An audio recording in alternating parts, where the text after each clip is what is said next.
Политехническом колледже прошла акция по сбору советских монет. Из их сплава в дальнейшем создадут памятники к годовщине победы в Великой Отечественной войне. Их установят в Минске, Бресте и Москве. Таким образом, воссоздадут памятные события, объединяющие народы постсоветского пространства в целом. Гости сегодняшнего мероприятия заполняют колбу советскими монетами. Памятник установят в 2025 году в столице нашего государства.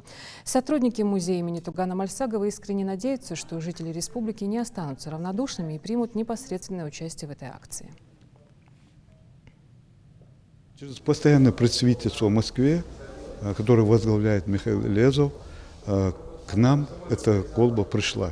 Нам ее передали специальные представители, и мы открыли эту акцию в День Победы в этом году. И вторую акцию проводим при встрече героя специальной военной операции. Дело в том, что первый памятник уже открыт в Беларуси, в городе Минске.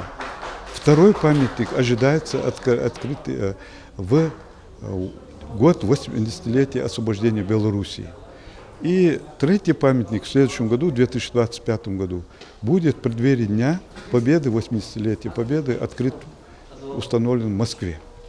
И вот каждый, кто хочет внести вклад в построение этого памятника, может бросить советскую монету, очень хотелось бы, а если нет возможности, то и российскую монету.